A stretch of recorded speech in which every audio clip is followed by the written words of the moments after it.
So this is a friendly introduction to machine learning and SVM models. Well, what is machine learning? It is a branch of AI that allows computers or machines to learn from data. Okay, how does that matter to me? Well, all of you must have watched Netflix, and the mastermind behind the recommendations is machine learning.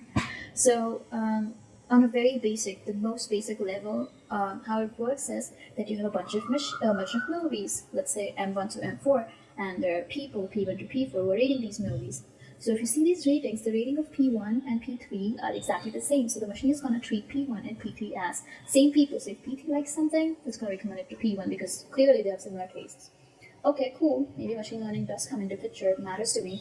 But the most important aspect of it is clearly the data. If I have a good data, I can make good predictions. So there are two kinds of data. There is qualitative and quantitative data.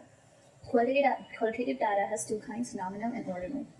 So there's something called inherent order, and nominal data does not have it, and ordinal data does have it. So what is inherent order?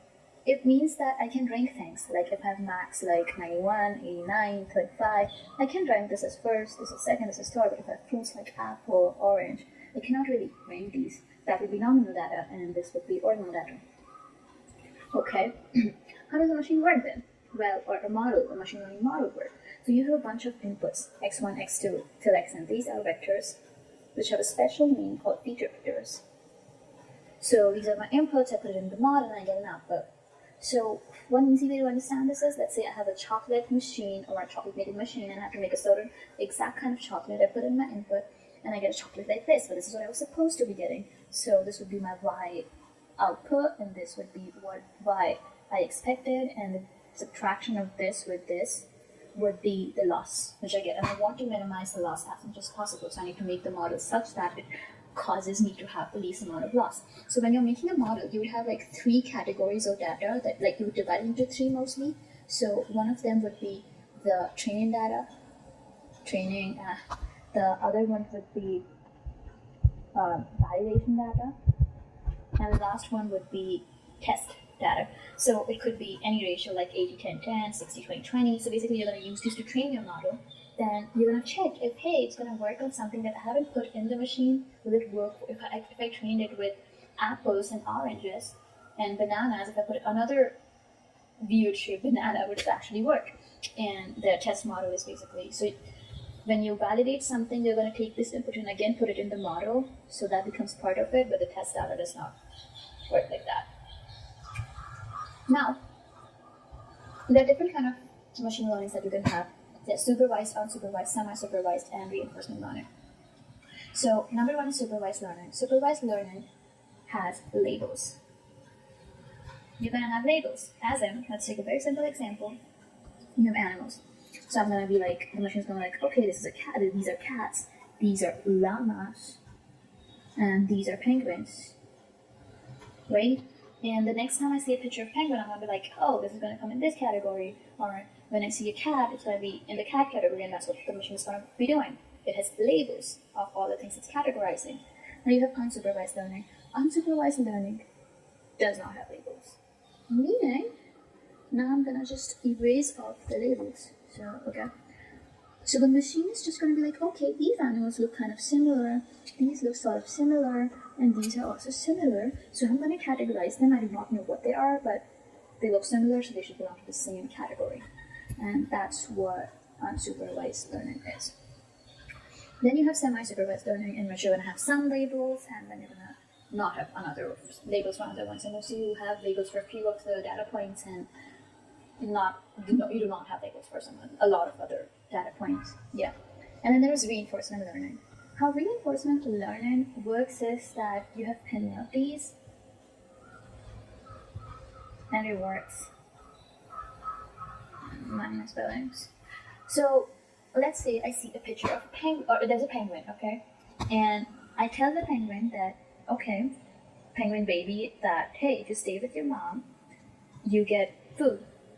But if you don't stay with your mom and run away, you do not get food. No food.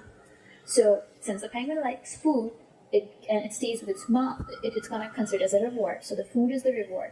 And if it stays with its mom, that's the reward. But if it goes away, it gets a penalty that it does not get food. And that's now if I replace this penguin with a machine, that's what I'm doing. I'm rewarding the machine, or I'm giving a certain weightage to doing a certain thing, which is considered right. So the machine is going to want to do that, and I'm going to put a penalty on something that is wrong, or that the model shouldn't be doing, or performing in a certain fashion.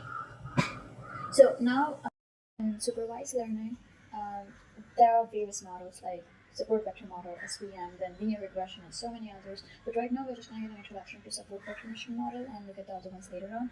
So there's a hyperplane which divides the points, and the dimension of the hyperplane will be dependent upon the number of partitions, number of dimensions that there are, the number of dimensions you have, or the number of parameters that you want to take into consideration. And the equation is given by w dot x minus b. X are the input vectors.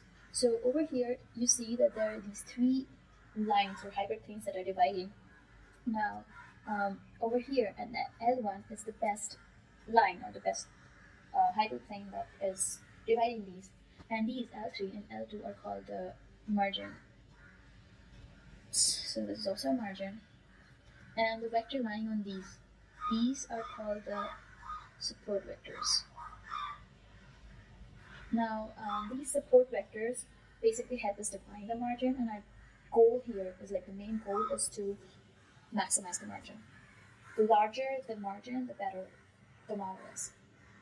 So let's see, for example, if you let's say you have x1, x2 till xn, and these are the training data, and let's say this is a class of -1 and 1, so it could be anything like a certain student gets into his desired uni, his or her desired uni. So these could be like CGPA, extracurriculars, and so on that determine how you do, and like how these are the parameters then, the extracurriculars, CGPA, and so on that facilitate the fact of you getting into uni. So if you see over here, w dot x minus b equal to 0. This is the hyperplane that's dividing, and this line is w dot x minus b equal to 1. So over here we have the probability that you do get in, right? And on this side we have maybe you cannot get in. So we need to maximize this, and how does that work? Let's just see some basic main algebra for that. So let's say you have a point x on this vector, and what you would want is to get this distance is not a orthogonal vector to x. So that basically over here is w, and that would mean that since you have w vector dot x vector minus b vector equal to 0, and this vector over here, w dot x minus b equal to 1, if I were to write w dot w into x vector plus or minus anything works, like it's an equation of a hyperplane, so you have something like plus k into w by w minus b equal to 1. Now this is a unit vector, the unit orthogonal vector, which tells us the direction, and k would be the magnitude of this. So when you write it like this, you would have something of this sort. And now we know that this minus this is actually equal to 0. So we are going to write this as 0. So we would be left with something like this, and this is actually equal to. So we get that k is equal to 1 by norm of w, meaning this distance over here is equal to 1 by norm of w. And since this is twice of it, you would get 2 by norm of w.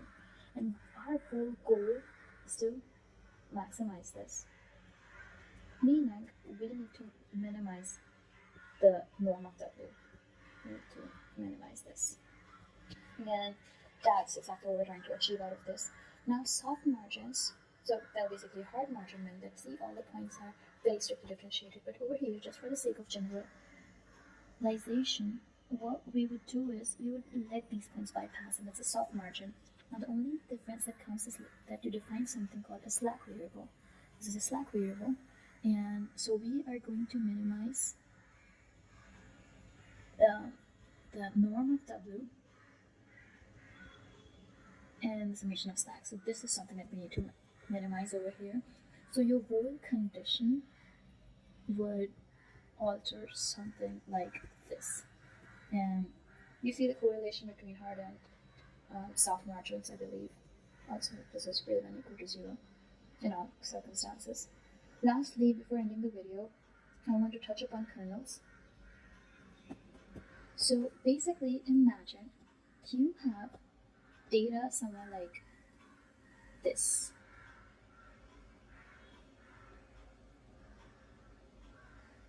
How on earth are you going to use linear regression to separate this? Well, what I'm gonna do is I'm gonna technically do opposite of reducing the dimensions. I'm gonna increase the dimensions. And what if I plotted something like this now? And ta-da, you can actually linearly separate it. So you utilize kernels to actually linearly separate data that you cannot separate, and this was just an introduction. There's so much more to it, and this is it for this video. Thank you.